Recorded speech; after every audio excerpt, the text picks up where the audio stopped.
Assalamualaikum. In Next Gen Tech Academy, we are doing a quick revision focus only on important MCQs that are frequently asked in papers, quiz, test, and interviews. Number 1. Which of the following is not a feature of OOP?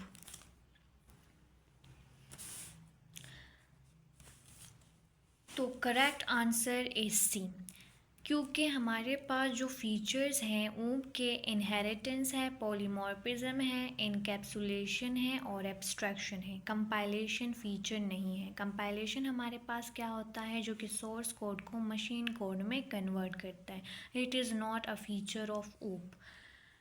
So the correct answer is C. Which keyword is used to create a class in C++?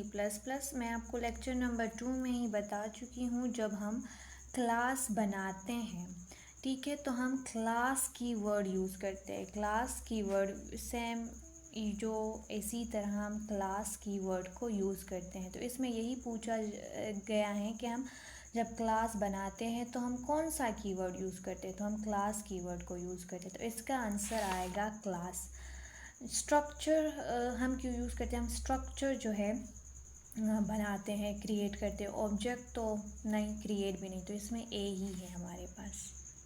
आप इसका answer ख़ुद से देने की कोशिश करें। अगर आपने हमारे लेक्चर अटेंड नहीं किए तो आप उसको अटेंड कर ले, तो आपको ये समझने में आसानी होगी। और ये बहुत अहम MCQs है, बल्कि ये मैंने ख़ुद पास्ट पेपर से ढूंढ के यहाँ सोल्व किए हैं। Which of these is used to assess members of a class? Members क्या होते हैं, यानी डेटा मेंबर्स और मेंबर फंक्शंस। डेटा मेंबर, ये जब मेंबर्स की बात हो रही हो तो इसका मतलब डेटा मेंबर्स और मेंबर फंक्शन। जिस तरह हम C++ में हमारे पास क्या होता था, जब हम C++ में यानी किसी डेटा को एसेस करते थे या वेरिएबल को हम एसेस करते थे, तो हम क्या करते थे, सी आउट नेम लिखते थे। सिंपल हम नेम लिखते थे। लेकिन ऑब्जेक्ट ओरिएंटेड प्रोग्रामिंग में जब हम किसी डेटा मेंबर को एसेस करते हैं तो हम ऑब्जेक्ट जो हमने क्रिएट किया होता है वो लिखते हैं। फ़र्ज़ करें मैंने एस ऑब्जेक्ट बनाया, फिर हम डॉट ऑपरेटर लगाते हैं। डॉट ऑपरेटर के ज़रिए जो हमारे पास मिसाल के तौर पर क्लास है, उसमें हमने नेम को डेटा मेंबर रखा है, तो उसको एसेस करने के लिए हम डॉट ऑपरेटर लगाते हैं और नेम जो वेरिएबल हमने लिखा होता है उसको लिख लेते हैं।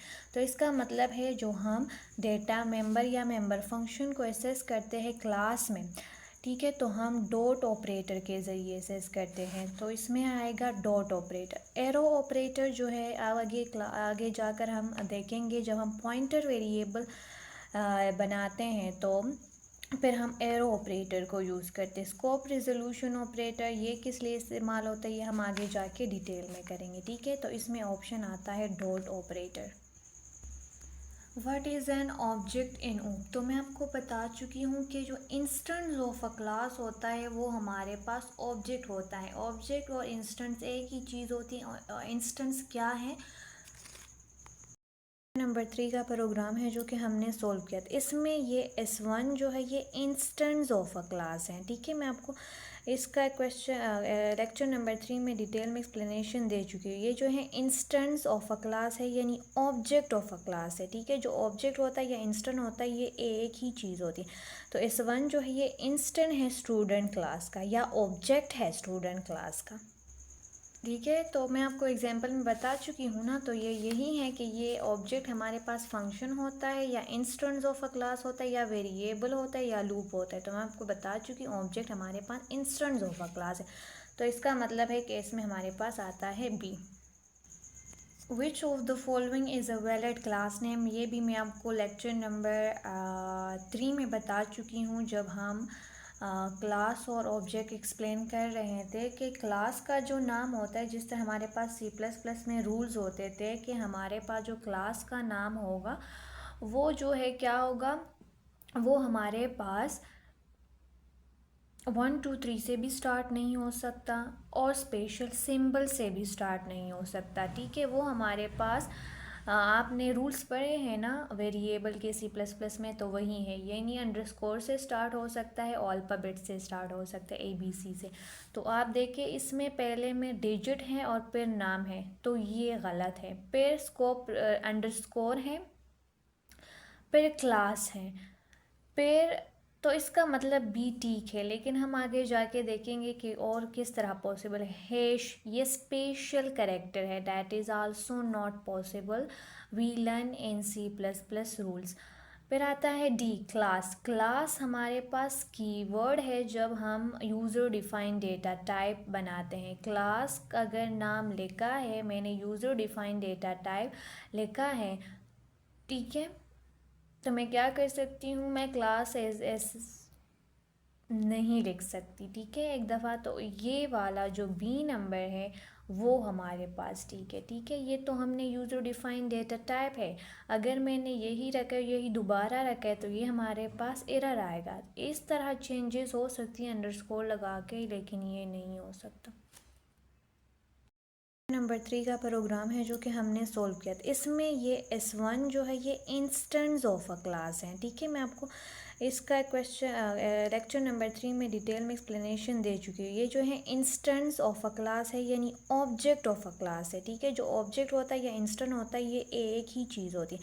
तो S1 जो है ये इंस्टेंस है स्टूडेंट क्लास का, या ऑब्जेक्ट है स्टूडेंट क्लास का, ठीक है। तो मैं आपको एग्जांपल में बता चुकी हूँ ना, तो ये यही है कि ये ऑब्जेक्ट हमारे पास फंक्शन होता है, या इंस्टेंस ऑफ अ क्लास होता है, या वेरिएबल होता है, या लूप होता है। तो मैं आपको बता चुकी हूँ ऑब्जेक्ट हमारे पास इंस्टेंस ऑफ अ क्लास है, तो इसका मतलब है कि इसमें हमारे पास आता है B. The following is a valid class name. In lecture number 3 I already discussed कि जब हम क्लास का नाम जो है हमेशा वैसे ही रखते हैं जिस तरह सी प्लस प्लस में हमने रूल पढ़े थे कि वो हमेशा अंडरस्कोर या अल्फ़ाबेट से स्टार्ट होगा, ना कि डिजिट से, स्पेशल सिंबल से, तो बिल्कुल भी नहीं, ठीक है।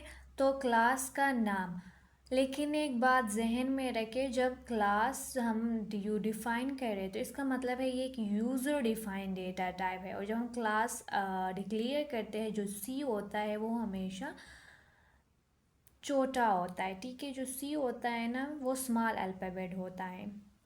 तो इस वजह से जब हम क्लास का नेम लिखेंगे तो वो इससे मुख्तलिफ लिखेंगे।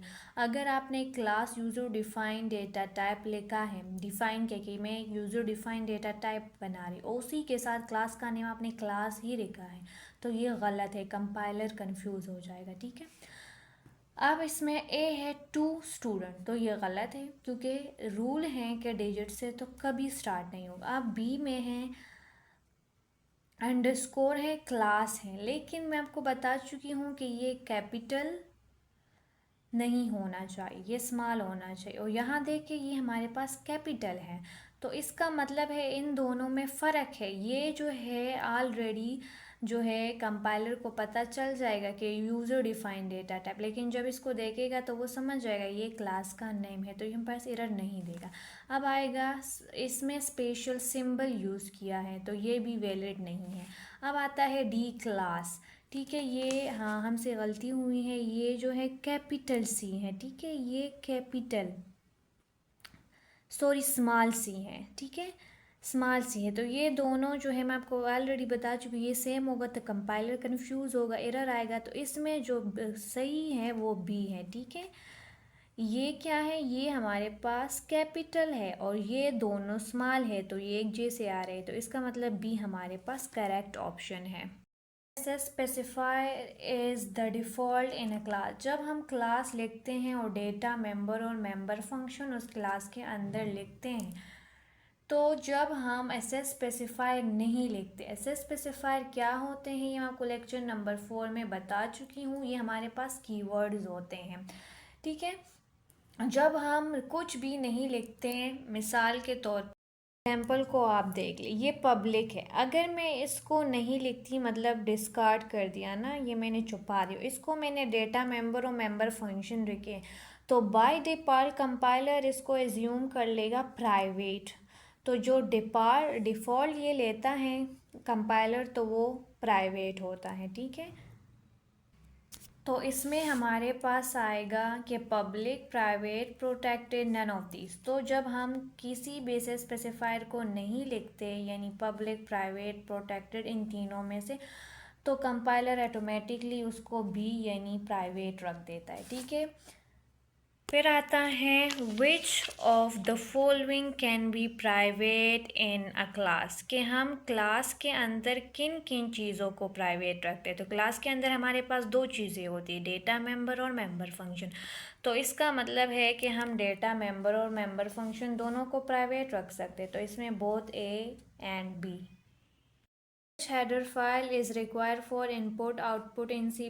या आप लोग C++ में ही पढ़ चुके हो। मैं एग्जाम्पल प्रीवियस एग्जाम्पल में भी जब ये प्रोग्राम सॉल्व करी तो मैं आपको बता चुकी थी कि आईओस्ट्रीम जो होता है वो हमारे पास इनपुट आउटपुट के लिए यूज़ होता है। तो इसमें आईओस्ट्रीम यानी C आता है। Which of the following is correct syntax to create an object. जब हम ऑब्जेक्ट को क्रिएट करते थे, मैं आपको लेक्चर 3 में बता चुकी थी, जब हम किसी ऑब्जेक्ट को क्रिएट करते हैं तो इसका तरीका हमारे पास क्या होता है, क्लास का जो नाम होता है, क्लास नेम जो होता है उसको लिख लेते हैं, और फिर जो हम ऑब्जेक्ट बनाते हैं, ऑब्जेक्ट यानी मैंने उसका नाम ऑब्जेक्ट रखा है तो वो हम लिख लेते हैं। ठीक है, तो इसमें देखे हमारे पास क्लास का नाम ओबीजे किधर है, बी में। तो इसका मतलब है कि बी हमारे पास करेक्ट हुए हैं।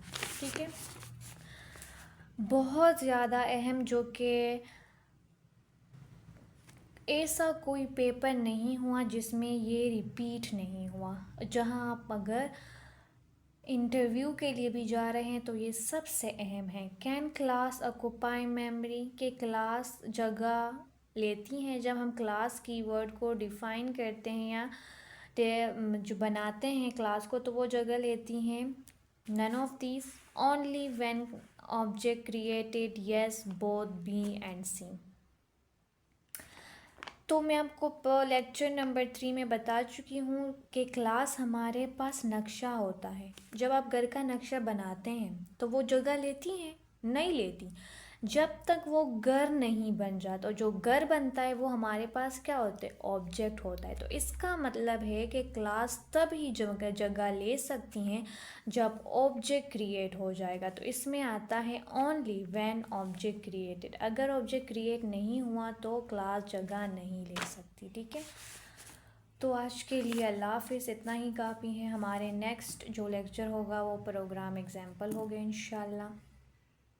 अगर आपको हमारा वीडियो अच्छी लगी है तो लाइक करें, सब्सक्राइब करें, अपने दोस्तों के साथ शेयर करें।